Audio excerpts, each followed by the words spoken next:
Drake just got humiliated. Again, LeBron James clapped back harder than anyone expected, and Kendrick, he's still living rent-free in Drake's head. From diss tracks to tattoo drama and fan meltdowns, this might be Drake's biggest L yet. But how did it all spiral this far? And why are Tyler, the Creator, and LeBron now part of the story? Stick around because what you're about to hear will change how you see this entire beef. It all started when Drake decided to fire shots at LeBron James. Yes, LeBron. During his Wireless Festival performance, Drake switched up his lyrics to diss King James, saying 6 to 23, but no LeBron, making it crystal clear who he was aiming at. And if that wasn't enough, Drake covered up his infamous tattoo of LeBron with a new one of Shai Gilgeous-Alexander, another NBA star. Fans couldn't stop talking about it. Was it petty, strategic, or just desperation? But LeBron, he didn't even flinch. No Instagram rants, no cryptic posts, no petty energy. Instead, he delivered the most savage response imaginable by doing absolutely nothing except living his best life. A video exploded across social media. LeBron and his wife Savannah posted up courtside, vibing like teenagers to Kendrick Lamar's Not Like Us. No hesitation, no filter. LeBron rapped every single bar with a smile, his energy effortless, while Savannah matched him word for word, laughing and dancing like no one was watching. But the world was watching and they loved every second of it. The message couldn't have been clearer. LeBron wasn't just unbothered, he was thriving. He wasn't wasting a single breath on Drake's petty antics. Instead, he chose to align himself with Kendrick's anthem, a song that had already become the soundtrack of victory in this feud. For Drake, this wasn't just a bad look, it was a full-blown nightmare. The man he tried to clown with diss, bars, and tattoo cover-ups was now casually co-signing his biggest rival in front of millions. And the worst part, it didn't even feel intentional. There was no malice, no staged response, just pure, natural enjoyment. Meanwhile, Drake was still stuck in a loop, throwing shade from the stage, dropping cryptic captions, and scrambling for relevance. But Kendrick, he was too busy making history. A T. Super Bowl licks. Kendrick didn't just perform, he took over. As Not Like Us roared through the stadium speakers, the energy was electric. Fireworks split the night sky. The crowd erupted in unison, every word echoing louder than the last. And Kendrick? He stood center stage, calm, collected, delivering every line with the quiet confidence of a man who knew he'd already won. It wasn't just a performance, it was a coronation. The moment the entire rap world realized the torch had been passed. But it didn't stop there. Kendrick's Grand National Tour wasn't just a tour, it became a masterclass in cultural dominance. Night after night, arenas packed to the rafters, fans losing their voices as they chanted his name and rapped every savage lyric of his diss tracks word for word. The energy, pure electricity. The atmosphere, like a victory parade. Meanwhile, Drake's shows felt different. Instead of a celebration of his music, they came across like therapy sessions for bitter fans clinging to the past. The mood was heavy. The cheers didn't sound like joy, they sounded like frustration. It was as if Ovo's entire fan base had traded admiration for obsession, turning Drake's concerts into echo chambers of resentment.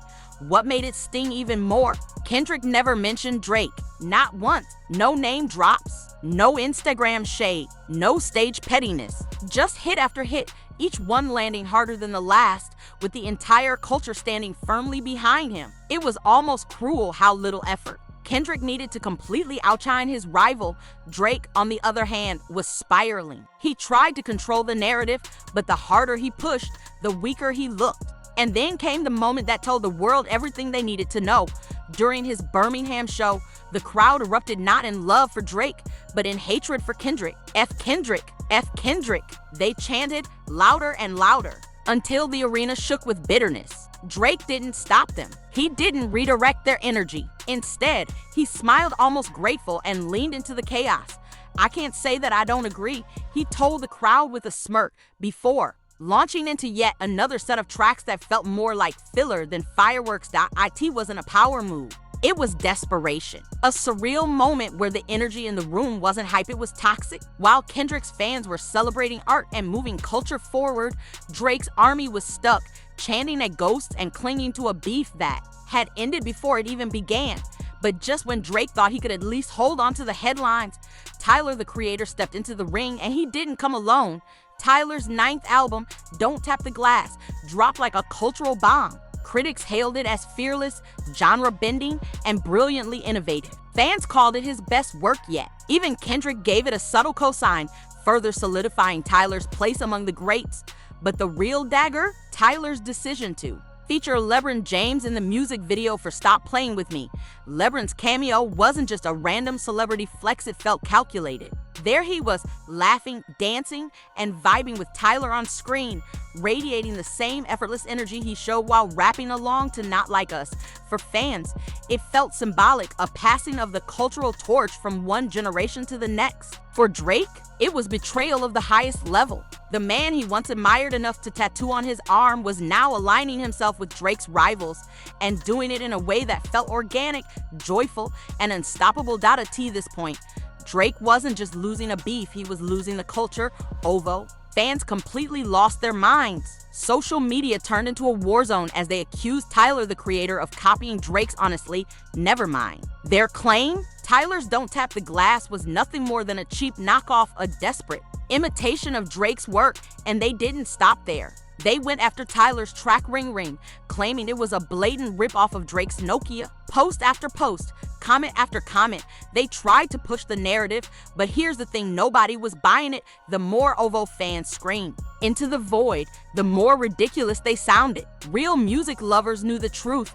Tyler wasn't copying Drake. He was innovating. He was experimenting. He was doing what Drake hadn't done in years, evolving. And Tyler, he never said a word. No tweets, no Instagram rants, no sneak disses. He didn't need to respond. His art spoke louder than any comeback ever could. Be why now?